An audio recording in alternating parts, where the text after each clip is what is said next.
Hello, everybody. Good evening. Welcome to the third presentation of the 2022 Fall Webinar Series presented by Newton Conservators. We are delighted to have all of you, old friends and new, here to listen to Renée Scott and David Falk talk to us about the Somerville Native Plant Ordinance. My name's Beth Wilkinson, and I'll be the moderator of this virtual event. Barbara Bates is our wonderful technical director. As those of you who are members know, Newton Conservators is an all-volunteer nonprofit established in 1961, and we work to preserve and maintain open space in Newton. To learn more about the organization, check out our website at newtonconservators.org. You'll find all sorts of great information about the history of Newton's open spaces, how to fight invasive plants, how to start a native pollinator garden, and so much more there. While you're visiting, we'd really love to have you become a member, and new members get a trail guide as a welcome gift. Newton Conservators acknowledges that Newton and the open spaces that we promote and steward are located on the traditional, contemporary, and unceded territories of the Massachusetts. We acknowledge that Massachusetts' stewardship of this land kept its ecological communities vibrant, strong, and interconnected for thousands of years. Newton Conservators hopes to build authentic relationships with the Massachusetts, and we recognize that there is much work to be done here. This simple land acknowledgement is only an imperfect first step. In tonight's presentation, Renée and David, both founders of Green Open Somerville in 2014, will walk you through why native plants are important and how they advocated and helped author Somerville's Native Plant Ordinance. They will answer questions about the ordinance specifically and then generally about native plants. Renée grew up in rural Vermont and has a degree in environmental planning, and she just completed a master in public policy degree from Tufts University. David grew up in Brooklyn. He started with the Audubon Society in Vermont and now works at Native Plant Trust as a horticulturist. We're very fortunate they're here to teach us what we need to do in Newton to replicate what they've done. Welcome, Renée and David. Thank you. Okay, thank you so much for coming tonight. We're really excited to share our experience with you and hopefully also provide some recommendations for things that we wish we had done differently, so you can succeed beyond what we've done. So to start, I'm going to give a little background on our organization. We are Green Open Somerville. We started in 2014 with a mission to improve and increase green spaces in town, and we didn't really have a super clear focus on exactly what that meant. Somerville has very little green space, and what we had wasn't very healthy. And so we were trying to figure out sort of the best ways to improve and increase. We were dismayed that artificial turf was going onto grass fields on our playing fields, which are at the time, and maybe sadly we can't say anymore, but at the time were the vast majority of our natural green spaces, not even natural, but just green spaces, were our playing fields. Our playgrounds were and are covered in crumb rubber, and we had sterile, non-native, and even invasive landscaping. And so these were all issues that we were worried about. There had been many different tree cullings along different streets and along the Green Line Extension rail line. It was covered in trees, and it was just completely clear cut. We lost uncountable number of trees in a few years. We have had and have stormwater flooding issues, as I said, sterile landscaping and sort of unnatural playgrounds. So these were all things we were concerned about. This is actually, the photo here is a picture of the plastic blades and crumb rubber infill of an artificial turf field caught 20 feet away from a field. Over the years, we've transitioned from improve and increase to ecosystem restoration and climate change resiliency. We've taken over a depaving organization that's an awesome organization in town, and they were some of their leadership was trying to move on to other projects, and so we took it under our wing. And in depavings, you can see the photo below. We actually work on private property and take people's driveways or backyards that have covered in asphalt. And in a couple hours, we swoop in with 20 or so volunteers and just remove it all. And then the homeowner, hopefully, then they plant gardens or sometimes lawns, sometimes if we can encourage them native gardens. So we transitioned over to ecosystem restoration. We'd worked on zoning issues, such as green score, which is a way for private property to a requirement they have to meet to have a certain amount of planted area on a redevelopment. We worked on a green roof, photovoltaic combo biosolar ordinance. David was key in planting a native plant garden at Morris Kelly through CPA funding. And one of our collaborators, Tori Antonino, worked on Morris Kelly with David and worked on the City Hall garden, native garden. We work on educating people on different issues, do invasive species removal events, container gardens. We have a self-guided native plant tour of Somerville Gardens. And last but not least, we worked on the Native Planting Ordinance. So the Native Planting Ordinance background is we began, and it's really thanks to David, because he was just calmly and so well spoken, explaining why native plants are so important. They really are. They're the plants that are supposed to be here. And so Tori, who I'd mentioned before, really heard what he was saying and got really excited about this idea and thought that we could probably do it in Somerville. And a bunch of us agreed, and we decided we would try to make it happen. So we started in Somerville, we have a city council, and we have a strong mayor with a city council. And so at the time it says board, they were a board, but now they are a council. I'm sorry, board of aldermen, and now they're a city council. But so the board of aldermen, an order went in for the city to write a native planting ordinance, and it pretty much got ignored, that board order. So then we wrote back we wrote up our own ordinance. We had never done this before. We had no idea what it should be, how it should be written, the legalese of it all. But it was a bunch of background information on why it should happen. And then it was the therefore clause was all plants planted on city property will be native. And then the city responded with their white paper refuting why it should be 100% native and really focusing on the right plant for the right place and saying why native plants don't do very well in urban areas. So we had many back and forth meetings. We had one city councilor at the time, who's now our mayor, who was supportive and really pushed this, kept pushing with us, and really she never gave up that this could happen. And there were many, many meetings with the city attorneys, with city staff, with the city councilor and us. And we ended up having to do we felt like was a lot of compromise on what was considered native, what was considered invasive.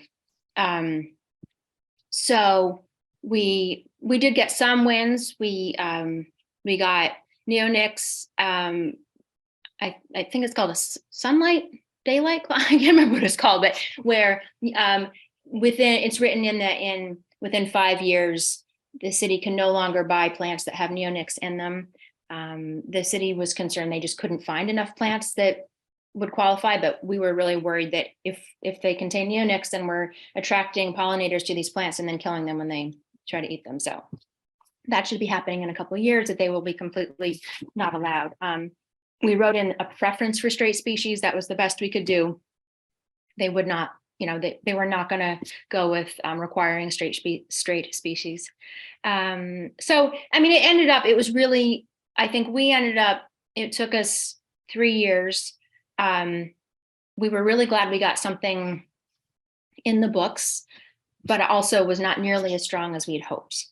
And so what it ended up being was 100% native plants in riparian areas, so along rivers, along the GLX corridor, although the truth is it's owned by the state, so the chances of actually impacting that are pretty slim. And then the community path, 75% native species in parks. And I should clarify, this is new plants that are planted, so we're not going into parks and taking out, 75% of non-natives and leaving, we're not making it so currently there are 75% native species in there. It's as plants are put in, 75% have to be native. 50% of street trees, there was a goal to increase this annually. So far, it is not increasing. 50% of bioswales, anything along streets and in plazas. And then we did define and prioritize straight species, ban neonics by 2026. And then we ended up, the city was insistent that native species come from everything east of the Mississippi instead of our actual ecoregion.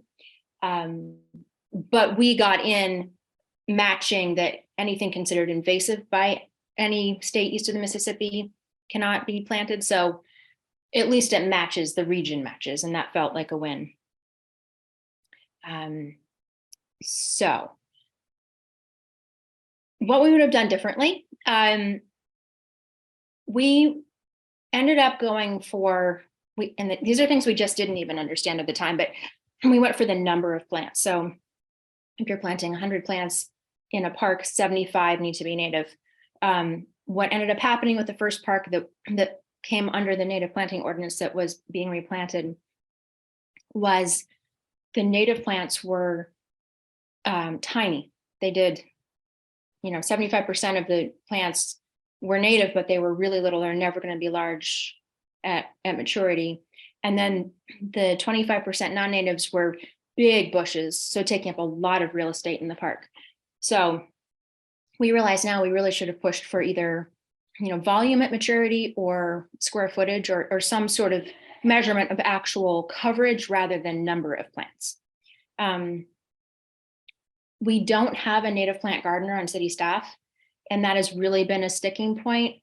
We need someone who understands how these plants grow, how they need to be maintained, and just all of the ecological landscaping practices that go along with native plants. They are just part of, it's an important, but a part of the whole picture.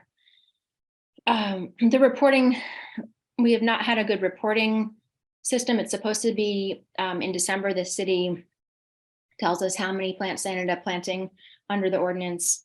Last December would have been the first reporting time. It got pushed off. It was unclear sort of why it got pushed off. And when we were asking, how did it go? Can we hear the report? They were too busy to tell us. So that fell through. We should definitely have had outreach to more groups. We ended up being really concerned that people wouldn't get it and the public would push back.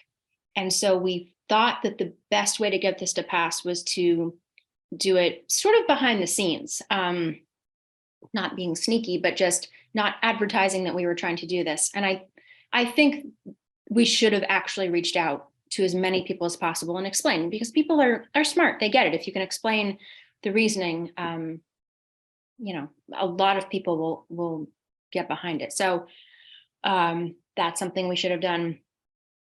I'm sorry, I don't even know if Newton has a city council or not, but whoever is the decision maker, we definitely should have had more one-on-one with counselors. We have 11 in town, and we knew that the 2, maybe 3 that would be in support, and we're kind of almost afraid of interacting with the other ones. And again, like with the public, I think we would have had a better chance of laying all of our cards on the table and talking about it.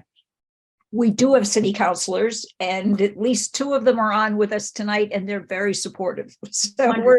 we're in a great spot on that. So Wonderful. Thank you for that advice. And we should have reached out to other commissions and committees. we didn't, again, we'd never done anything like this before, and we were kind of flying blind. So, you know, after it's all said and done, sort of pulling back and saying, why didn't we talk to the Conservation Commission? That's ridiculous. So Garden Club, they're totally supportive of native plants. Like, they would have been a wonderful ally, but we had no idea. And then, you know, fostering more casual relationships with city staff.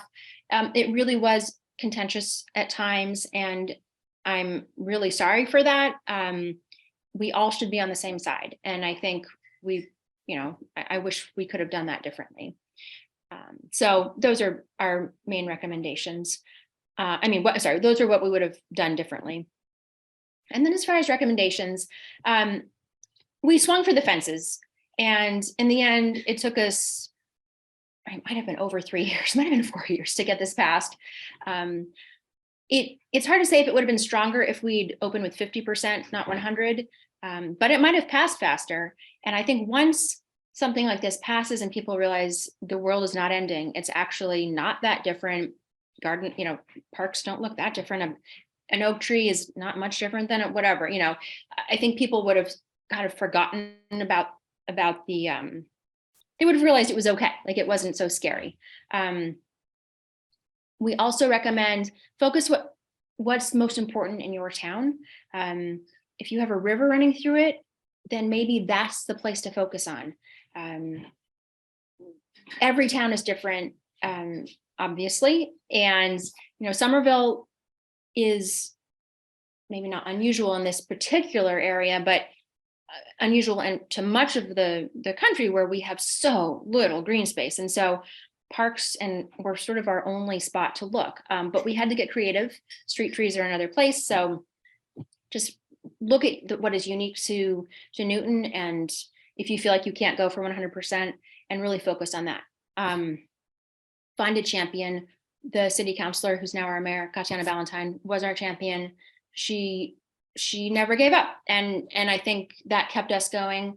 I like to think that we kept her going too, but it was really having someone who's on your side, who's not in your immediate group. It just felt it was really nice to have that. Consider your largest amount of land. We went for city property because private property, I think we're about 2/3 private property in Somerville. And that felt a little overwhelming to try to tell people what they can do on their own land. So we have, so we went for the city property, but on our own, not behind the scenes, but in other work we are trying to educate people about why it is so important and encourage people to work on their own yards. So I would say if you feel like you have the support to go for private property, go for it. I mean, if we could have snapped our fingers and mandated that, it would have been so much more land. There's just not that much land in that's city owned, honestly, that's city owned and available to be planted on. And then talk to other places about what you did. I mean, obviously you're talking to us, which is awesome. There are a lot of different we were the first, we're pretty sure. I mean, we could be proven wrong, but we wanted to find someone who had done this before so we could use them as precedent. I think oftentimes city staff are more comfortable knowing someone else has done it before and it was okay. They don't want to necessarily be the first for something like that. And but I think we were the first to mandate percentages. But other people do different things. I mean, I think it might be Scottsdale, Arizona. There's some southwestern town that doesn't let you remove native plants that are there.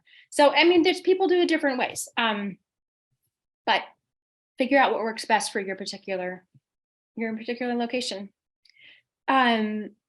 So now I'm going to pass it off to David, and he's going to explain why the Native Planting Ordinance isn't actually the most important thing you can do.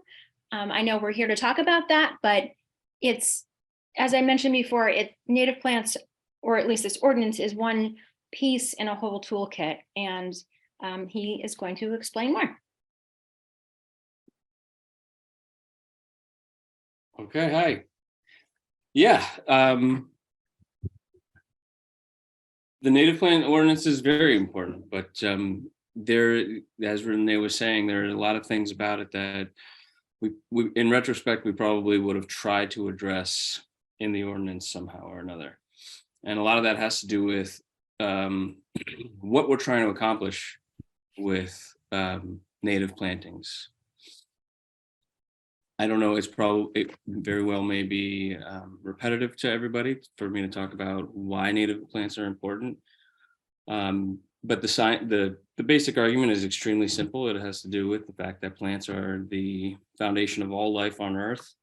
And everywhere that you are, those plants local to that area are what support the local life of that area.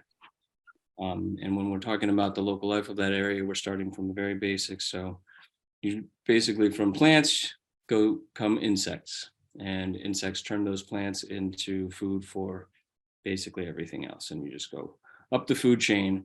Without those plants, the food chain collapses because insects will not be found on those plants for the most part, at least through all stages of their life. And that's the key. Insects may feed on the flowers of non-native plants, but they're not likely to host, to lay their eggs basically on non-natives. So a great example would be red maple, a native New England tree, as compared to a Norway maple, an invasive, street tree planted very commonly.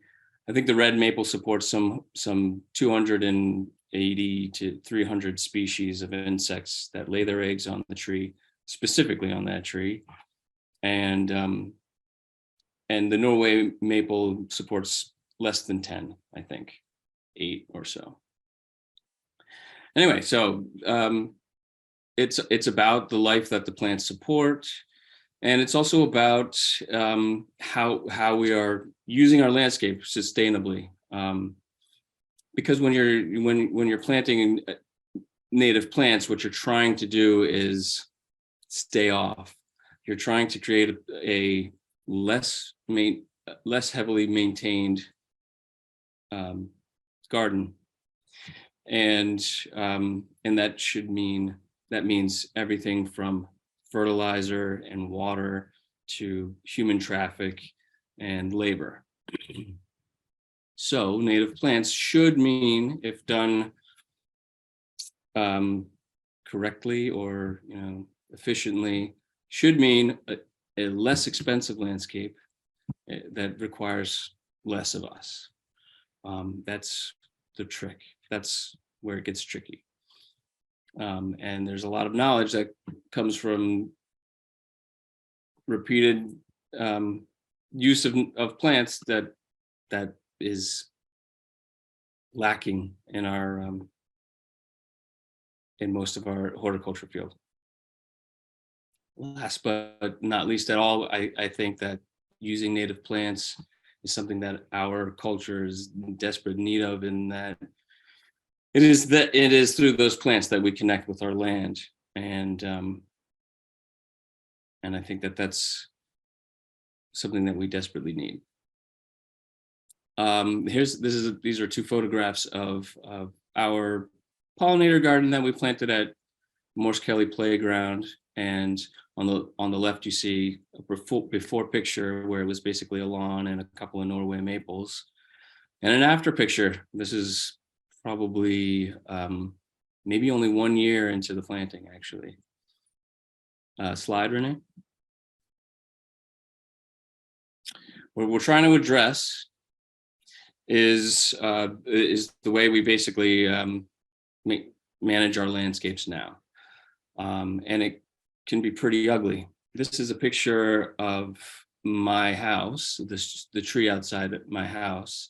I came home one day to see that the city had come by to redo the sidewalk.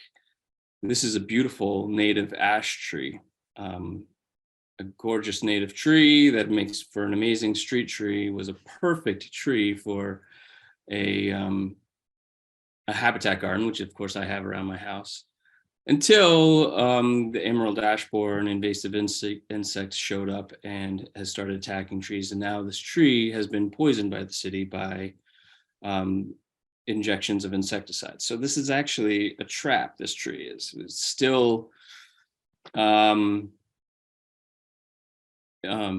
insects are still attracted to it, but now when they feast on the foliage, they die.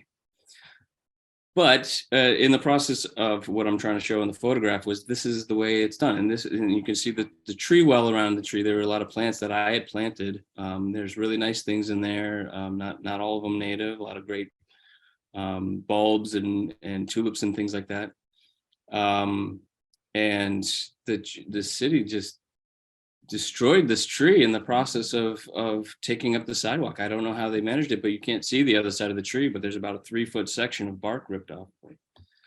This is how things are done. There's very little respect for these trees. And I don't know, I understand that this is not the city, this is not the part of the city staff that is specifically managing the plants, but they're working around the plants, and they are completely blind to the fact that this is a tree that could be 300 years old. It will never reach that at this point. Obviously, it wouldn't have anyways because of the emerald ash borer probably, but it certainly will not now after it's been treated like this. And this is, you can't even see what's happened to the roots either. What are we trying to create when we're using native plants? We're trying to create healthy landscapes that are healing our land.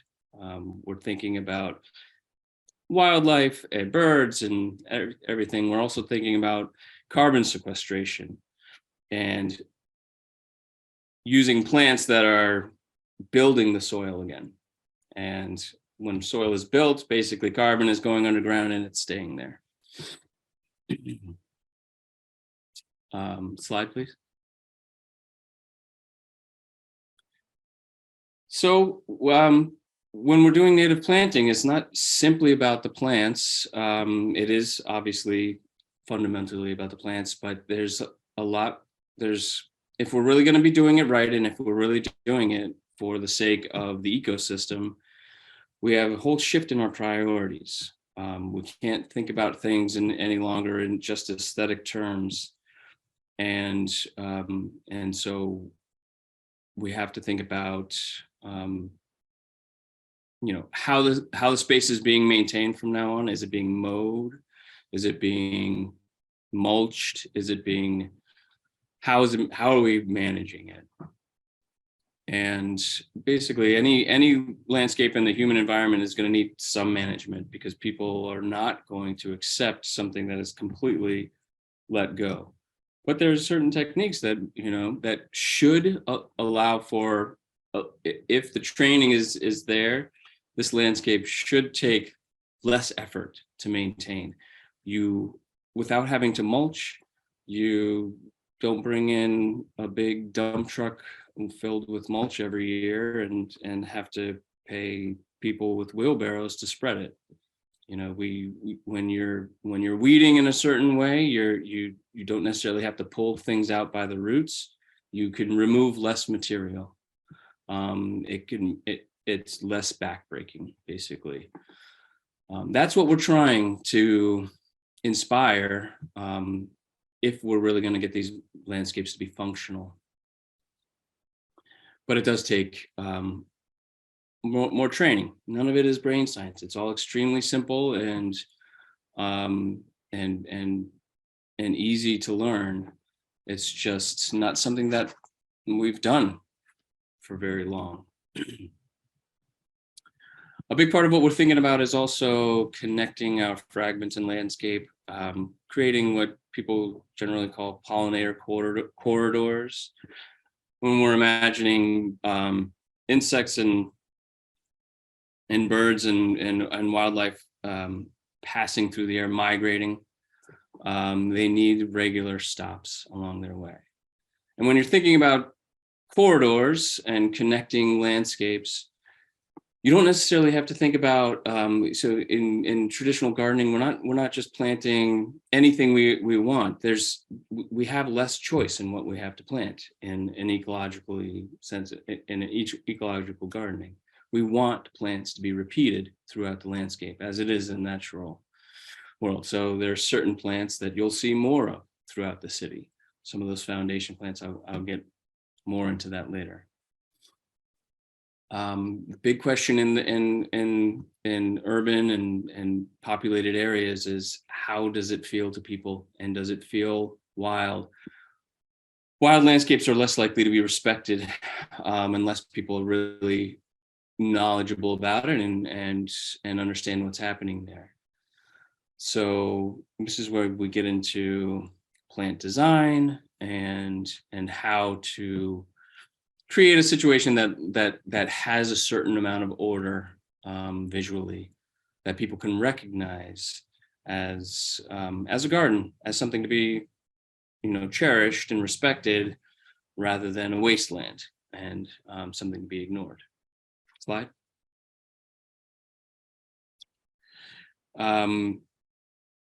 This is another picture of the Morse Kelly playground. This is on the left as we were preparing. And when we're doing native plantings, we're planting a lot of plants that are weedy. We're trying to, because what we need is for the situation to be resilient. These are also wild plants.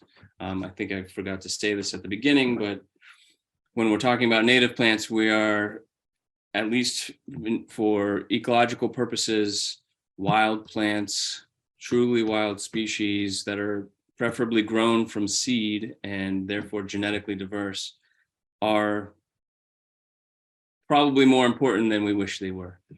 They're harder to grow and they take longer generally, but that's what the wildlife wants. That's what the wildlife responds to. And that genetic diversity is also where we get the resilience from these plants. But going back to techniques, I'm going to talk a little bit about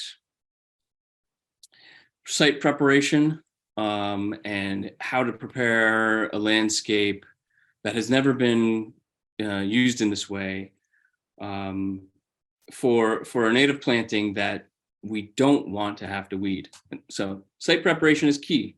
Starting with a clean slate is extremely important.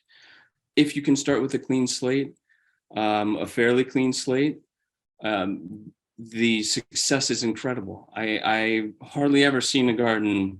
I've not had the opportunity to do many gardens like this where I was able to start with a very clean slate. And the reason that happened, I'm trying to be quick about this, but the reason that happened was because the city, we originally planned to solarize, smother the grasses and save ourselves a lot of labor. So we covered it all with black plastic, and I was going to cook the grasses. We're going to leave it in place and plant right on top of that. The city arborist drove by on the way to work one day and saw the black plastic down, and immediately called an emergency meeting and had us pull up the plastic immediately because she was afraid that we were going to kill the Norway maples. I really doubt that would have been an issue, but it might have saved us a lot of labor in the end, because what ended up happening is we had to basically by hand remove the top layer of soil, all those plants, all the grasses and all the weeds, and we removed about probably 2 inches of soil on top of that. And in the process, and then we planted on top of it, we planted extremely densely. We planted our aggressive plants. We planted a mix of things that spread by seed, and other things that are rhizomatous. And we wanted to create a very tightly knit community, just like you see in nature, that is extremely resilient and weed resistant. And that's what we had. I've hardly had to, I'm basically managing this landscape for the past 5 years with a small group of volunteers that comes and goes. And weeding is not what we do. that has never been part of, I mean, except for that first year where we had to pluck a few little things out. It's wonderful. It's really wonderful. There is plenty of other stuff to do, but weeding is not necessarily the thing. Site preparation is really important. You're planting a very complicated landscape in most cases, and not a lot of people are knowledgeable about these plants. It has to be clear which ones are supposed to be there. Slide. This is how we started this landscape. So instead of, one of the biggest problems that traditional horticulture runs into, especially when we're thinking about wild native New England plants, good soil is the enemy. What we did here was we wanted a clean surface, and we wanted to kind of ruin the soil, and we used a lot of sand. That's what we decided to do. So on the very far left, that is the bare site after we removed the existing grass, and then the middle photograph is of after the planting. On the right, you see that we spread probably about an inch of sand over the entire surface, and mixed in a little bit of wood chips. It was great for keeping people clean and keeping the sites tidy, but it's also a clean material. I can't tell you how many, more often than not, what the situation that I'm working in is when I'm coming in with plant knowledge and design knowledge to a site that is already being planted and worked by somebody else. And the first thing that people do is bring in loam or compost. And every single time that I see this happen, this is a huge mistake, because with those soils come weeds. And not only that, but our native plants in New England, especially Eastern New England, are not used to good soil. They thrive in poor soils. The plants that like good soil are the non-natives, are the weeds. And that's what you'll see. You'll see our native plants will do fine, but they may struggle a little bit. They may actually get too big. They may not look as good. They might not flower as well. They may grow too tall and fall over, whereas the weeds are spectacular. And you'll see tomato plants show up, and you'll see all kinds of, non-natives basically, that are highly competitive and fast growing, and are adapted to taking advantage of rich soils in a very fast way. Slide.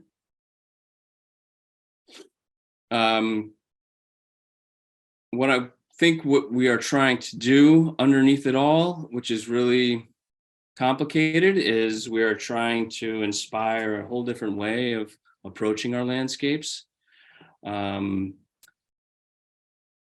a huge subject. I can't get all into that right now. I think I only have a couple more minutes, actually. So just go to the next slide, Renee. I wish I had gotten to this a little bit earlier, but some of the things that really should be key in an ordinance, pesticides, obviously. We did get some pretty good, strong stuff into our ordinance about the use of neonicotinoids. It's very important, but it's a very challenging thing for the city to actually achieve, because the market does not really support this yet. Most nurseries are still using neonicotinoids for everything, just so that they can grow these plants in greenhouses and get them out to people looking good. Problem is, these plants that we're planting are supposed to look nibbled. They're supposed to be eaten. And we're putting plants in the landscape that are going to kill the things that we're trying to, help. Genetics is another thing that I could talk more about, but I don't think we have the time really to get into it. It's really important to get plants that are genetically diverse. Slide. I think a big challenge in the ordinance is the fact that our city is not really able to fulfill it. I think that the city staff struggles. I think we put them in a tough place. I think we have had to try to fill the gap by providing volunteer work, and it's helped to some degree, but it's important for people to be involved in their landscape anyway. And most people that are walking around the city don't really realize that it's just as much their responsibility as the city's. It's just the city wants our help. So I think, a strong volunteer effort is an amazing, can do wonders. And signage is hugely important too, as people need to understand in these transitional landscapes that they are purposeful. Slide, please. I'm going to jump right to the middle section, and that is the availability of the plant material. Here is what I think is the biggest obstacle at this point. There just aren't that many nurseries that are producing these plants, and there's not a great diversity of these plants that are provided. You can buy New England aster, sure, but there are a lot of other asters out there that probably were more common in this part of Massachusetts than New England aster, and you don't see them anymore, and they might even be more garden worthy, but you can't buy them. And I think one of the key things about an ordinance is that you're creating a situation where the city is pushing the market for these plants, is driving the nurseries to produce more of them. And there's no question that the market is growing fast for them, but as more places have ordinances and are looking for these plants, it's only going to get more challenging. Slide. I think lastly, what I would argue for is a few little details. Maybe instead of giving the city a break and not asking for the entire park to be native plants, but to maybe make a section of it purely for habitat purposes. There's other things involved in habitat gardening than native plants. There's leaving dead wood around. A dead standing tree is a really important thing for certain, a lot of our bees are burrowing, and they will dig holes in a tree and they will lay their egg in there, and that's where the next year's bees are going to come out of.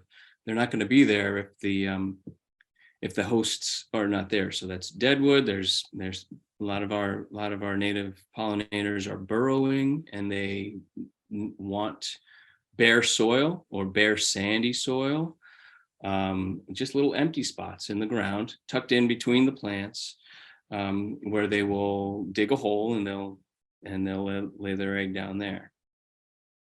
I would argue that because of the lack of native plants, that giving the city time to fulfill these ordinances may be a really good idea. It also will give them time to become more educated about these, maybe hire new staff, and change their practices that they're not really capable of doing yet. They just don't have the history of working like this. I would also argue that there are certain plants that are actually more important than others, and I didn't get a chance to really get into the argument for ground covers rather than mulch, but mulch is a big issue actually when you're talking about a habitat garden. Mulch is intended to be weed-free. That's why it's used, and that's exactly what it is. It's not only weed-free, but it's life-free. It creates a situation. It's an ecological desert, basically. In nature, what you have is either detritus that's falling from trees every fall, or you have plants, and that green mulch is really what's filling the soil with life, the soil microbes and carbon, etc. But it's also creating the habitat where all these tiny creatures that we're trying to support need to hide, need to survive through our winters, need to lay their eggs, need to, for parts of their life cycle, that's where they're going to be, is in the grasses and sedges and understory plants that basically our mulch is there to replace.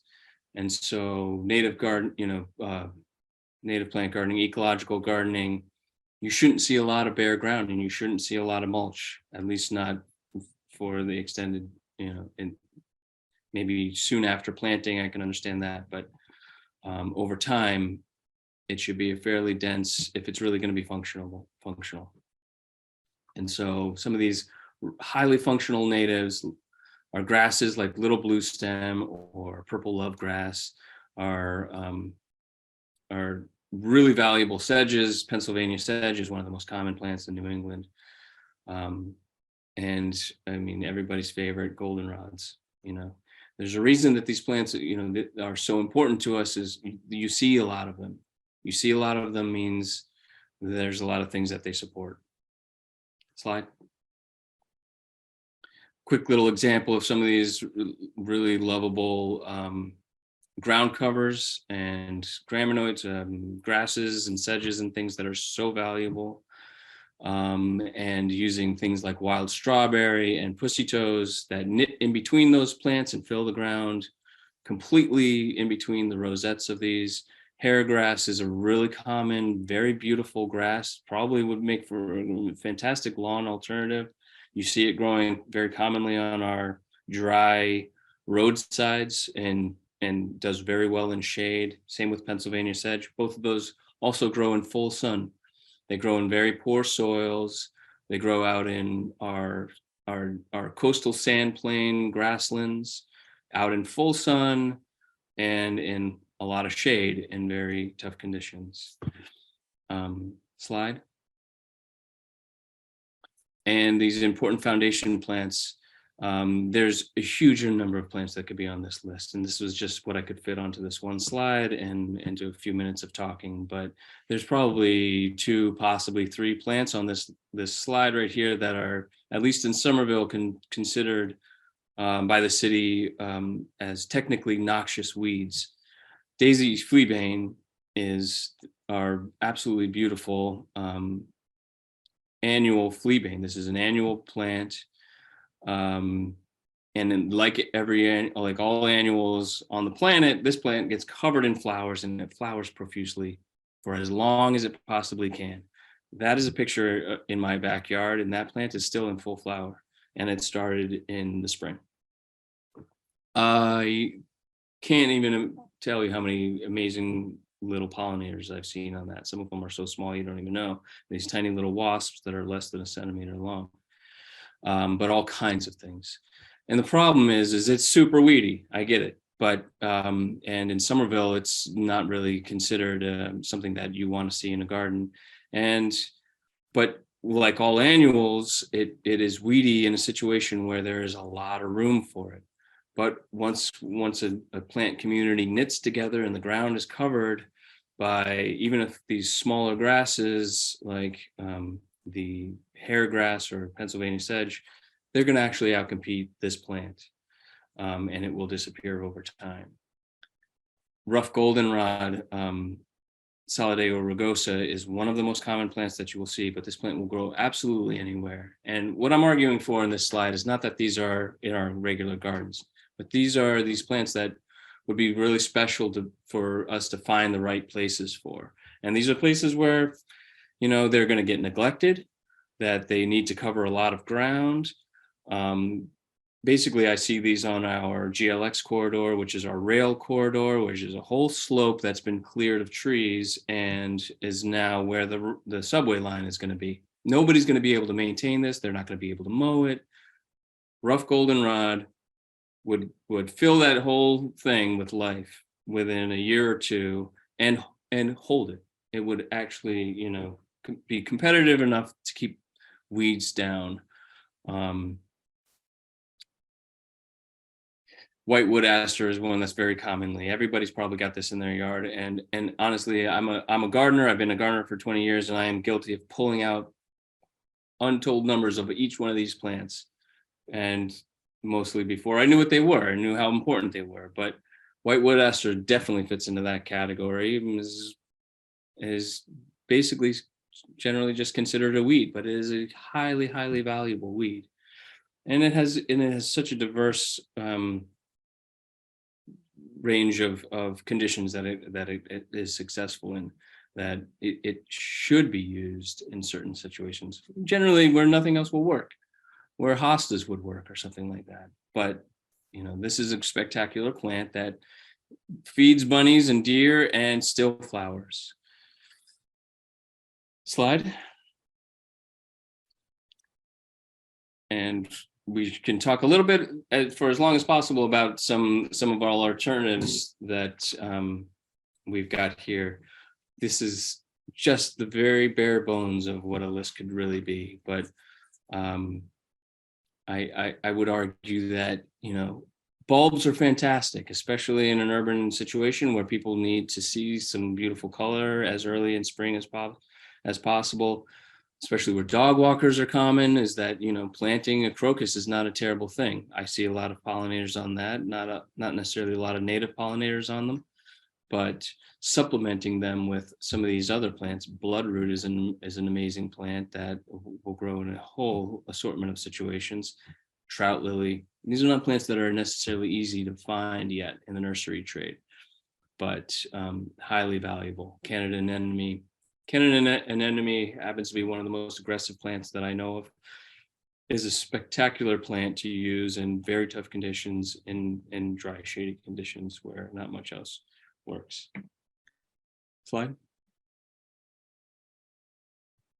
The early flowers of our native forsythia alternatives can be spectacular and are spectacularly important for those early pollinators. There's not much in flower when pussy willow comes around, it's a willow, so it is I think actually a wind pollinated plant, but like a lot of wind pollinated plants, our native pollinators that are awake at that time of year feed on the pollen as well. So they may not be doing the pollination themselves, but they are benefiting from it. Slide.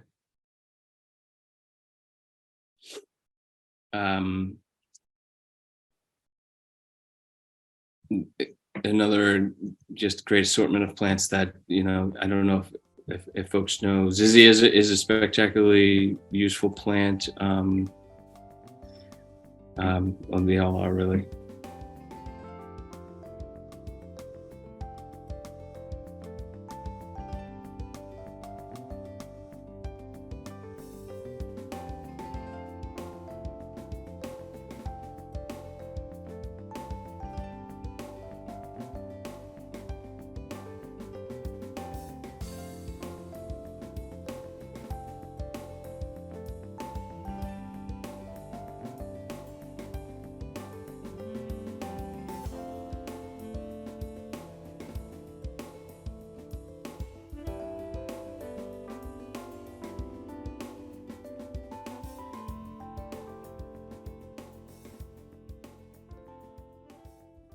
I think we're right at almost 8 o'clock, so it might be better to just jump to questions. Is that terrific? We have a lot of questions. Thank you, David. Thank you, Renee. You gave us so much good information and inspiration, and we have lots of questions. But now let's get to the questions, which is what the really important part. And I don't even know where to start here, but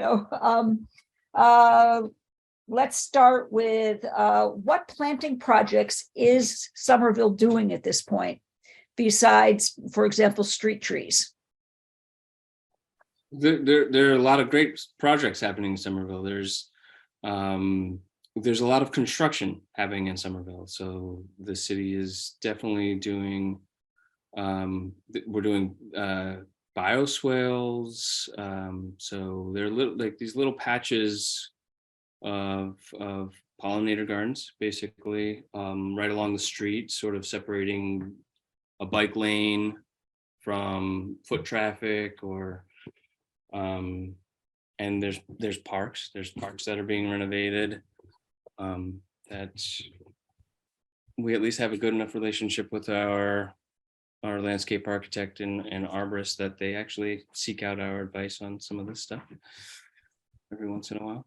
And do you have the bandwidth to do that? We are starting to get some plantings done for the city along like Commonwealth Avenue corridor, pollinator gardens at schools, at the new senior center. But part of our problem is that there are a very small number of us that are really involved with this, and we like to try to help, but we do have limited, we can only stretch so far. And the city doesn't have those people. Do you have people on staff? Do the contractors, does it get contracted? Who helps plan them? And then who helps maintain them once they're planted? Those are very, very difficult questions. We don't have, we try as much as we can. And we don't get nearly as much done as we would like. We do have some volunteers, and we try to help with moving volunteers around to different projects, and we get some things done that are, in our scope. I think that seeking out other professionals that are, doing similar work is key. And on the bioswales, those are city projects that the city But is does the installing. city have the staff to maintain them on an ongoing basis? Who checks the planting? That's what we're worried about now. So Well, the city will generally contract those out. Okay, so you don't have, we have one question saying, do you have gardening staff that the city employs? So it's all done by contracting. Yes, there's one city horticulturist, I believe. Really? Fairly new on the job, and we actually don't know this person yet. Right, Renee? That's exciting to hear. Okay, some of us are starting to think that we really need a staff person in our Parks and Rec department who'd be in charge of those public gardens. That's a political, that's another something more that we have to work on going forward. But it's neat that you have somebody. And now, clearly, as you say, these are resilient once they're established. But for the first year or two, it takes some watering. At least that's been our experience, that it takes some watering. How do you get them watered? Well, that garden at Morse Kelly, that watering is a challenge, and it's usually me. This year I watered I watered a few times, actually. This year was particularly difficult, but I hadn't watered for, I think, 3 years. Wow. That first year was choosing plants is really important. Fall planting is really important. You lose the plant's ability to establish. If you're planting in the spring, you do too much damage to the roots, and you lose the whole spring, and then you're immediately in the heat of the summer, and things are going to really struggle. So timing is really important, and we were able to do that way because we're volunteers, and so we set the dates. City staff is going to have probably a harder time doing that. They're probably going to, but if you're going to have success in a really challenging situation, you got to do it the right way. Yeah, watering is a challenge. We have other sites that we've been offered to work on for the city, but there's no way to get water to them, and so we're at an impasse as well with that. We were fortunate in one park at a new site. Our city arborist put in a watering, I don't know, what's it called, a watering tower that they can take the water out of with a hose, and that's amazing. But that's one. We have one at City Hall. Unfortunately, we can get water from the spigot at City Hall, and we haul our hose over and work on it. But 4 of us did that this summer to keep it going through the drought. The fact that you've managed it on your own is just absolutely mind-boggling. I'm really impressed. You broke my back, but honestly, as we get better at designing these landscapes, we will get better at these situations. It's not we live in a place that is a fire adapted landscape. It was originally. A lot of these plants are adapted to a situation where a fire tears through and it's bare ground. The fire burns away topsoil, and what we're not doing is we're not planting with the things that would have been, we're not truly planting successionally. We're thinking too far ahead, and we're not throwing down the things that would have first colonized that land. But if those early colonizers are there, if we can make friends with some of those weedy things that show up first, they open up the soil, they bring the soil to life, they fill it with fungus, and all those things are what really bring health to those plants. It's not the nutrients and water necessarily that. Thank you. I loved seeing your fleabane. I allow fleabane in my yard too, and rabbit tobacco. This year, rabbit tobacco moved in with a vengeance. Fantastic. And at first, yeah, it's great. That's neat to see. Well, talking about allowing for going to natives, which is what we've been trying to do too, but one of our members says, how do you allow for the impacts of climate change? Where plants can thrive aren't necessarily the same as where they were historically present. And habitats may be moving steadily northward or upward in elevation. Yeah, well, I think, in my opinion, we're jumping way ahead of ourselves when we're talking about that stuff. All these plants that we have talked about tonight exist on a very wide range, east-west and north-south. There are sugar maples, which the city has refused to plant any longer because they do like cool environments. But there are sugar maples that grow down in Pennsylvania and further south. They probably are at higher altitudes, but anyway, that might not be the best example, but that's where the genetic diversity of these plants is so important. These plants are all the time evolving and adapting. One whitewood aster is going to behave differently than another whitewood aster. And that's the thing, is when you're letting the environment, develop itself, it's going to find a way. It will. I mean, have you ever seen a situation where, the land stays barren for very long? It's going to happen. I don't know, maybe I'm a little bit too optimistic about this, but I do think we are getting way ahead of ourselves if we start thinking about sourcing plants from further south. I think that's good advice. You talked about training. Do you train your volunteers? How do you get your volunteers? And do you run classes for them? Well, it's just us. It's just us out there with them. So yeah, every time I'm out there with someone, this is what I do for a living. So I have the benefit of being somebody who, I work in a botanical garden that's filled with all these plants, and I have interns and I have other employees that I'm constantly training. And so it just happens naturally. But yes, it's just a constant conversation and conversation with people who are interested in these things. So, the curiosity goes a long way. We need your expertise, clearly. We'll come to Native Plant Trust, come to Garden in the Woods, and we'll track you down and talk to you. I'll be there. We have a question about rabbits decimating the gardens. Do you do anything about rabbits, or do you plant extra for them and welcome them?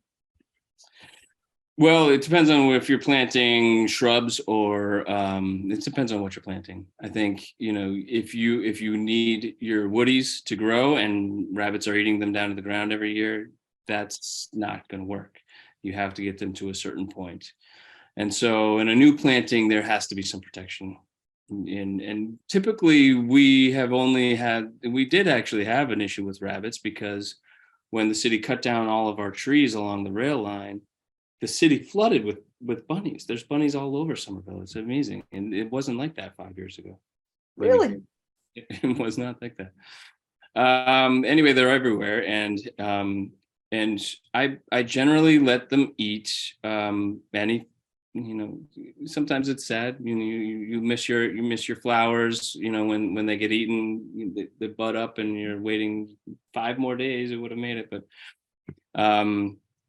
protecting the woodies is important, because they need to get to a certain size, and then they can be let go, and the bunnies can have what they need. But the plants have to survive too.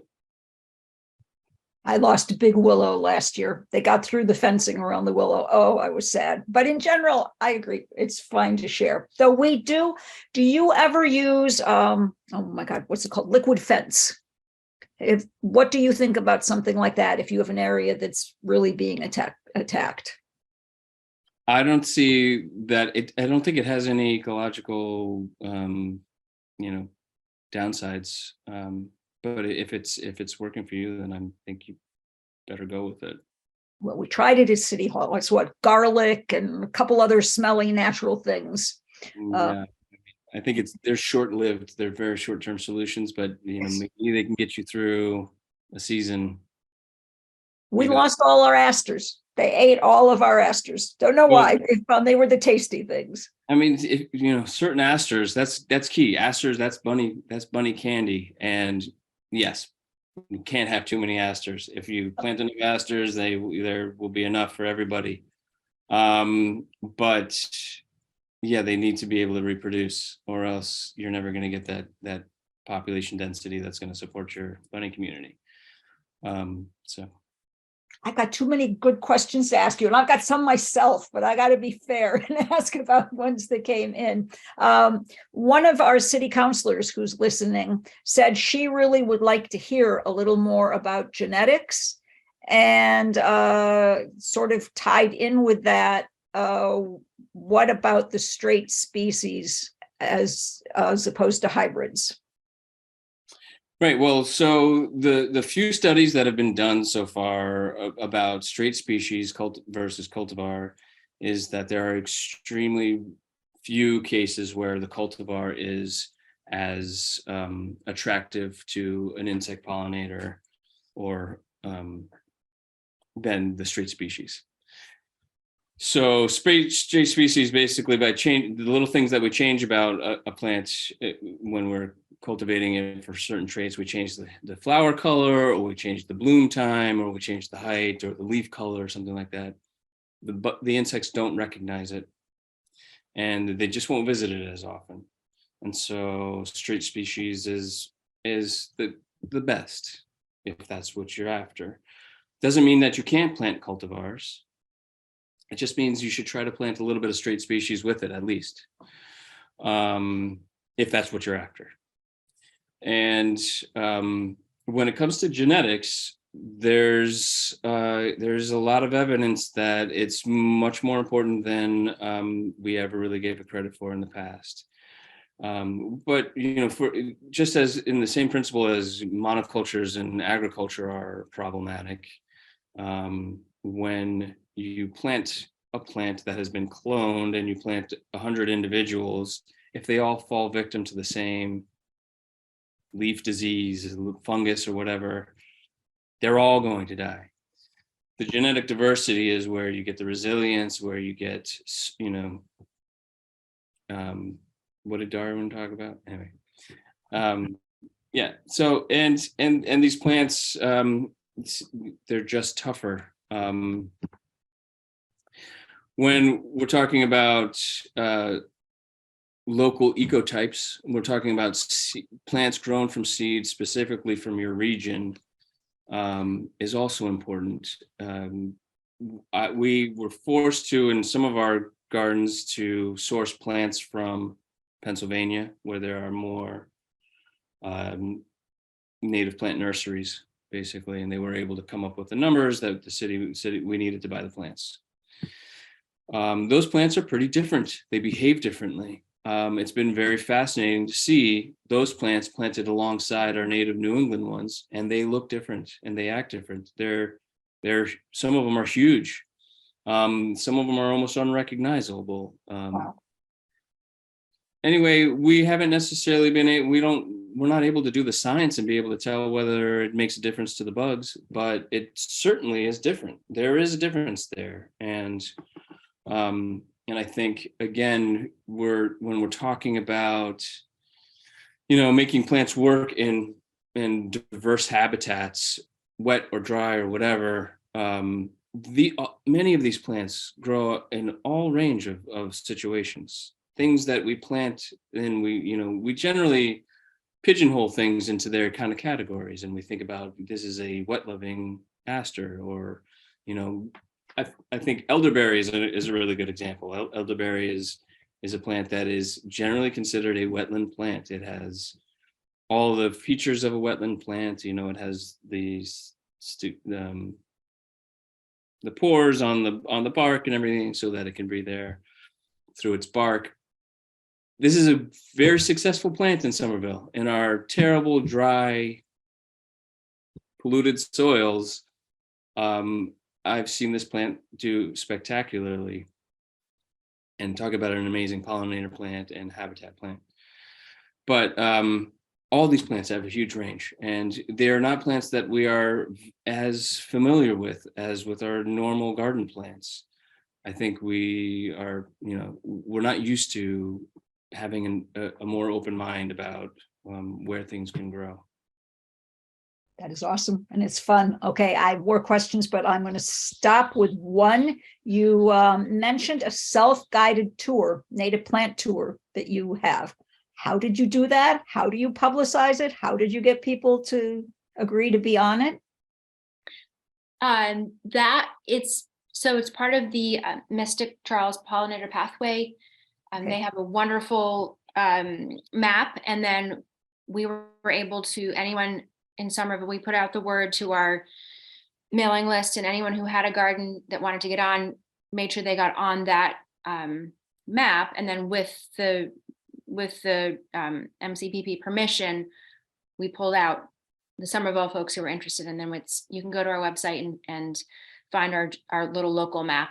And we have QR codes on stakes in a pot in front of everyone's garden, so you can get to the map to see the next tour site. Oh, that is so awesome. And do you have a standard sign that goes with the QR code that indicates it, or is? Yes, it says, I forget, I see it every day in my yard. I can't remember exactly what it says, but it's something about a self-guided native garden tour. Okay, guys who are listening, we've got another project coming up. That's awesome. Thank you enormously. And if we have more questions, may we have them submitted to you? May we gather them and send them to you? Because I'm sure there's some we didn't get to ask, and there are some that, as we think and we review this, and thank you so much for saying that we can share this recording. And if we could share your slides, we also had a request from somebody to share the slides. That would be awesome to be able to do. Our email is greenopensomerville@gmail.com. Happy Okay. to have anyone contact us directly, or Beth, if you want to, collect questions and send them over, that's totally fine. Terrific. Well, thank you very much. Questions can come to us at webinars@newtonconservators.org. Thank you, Renee and David. Thank you. And good night, everybody. Thank you. Good night.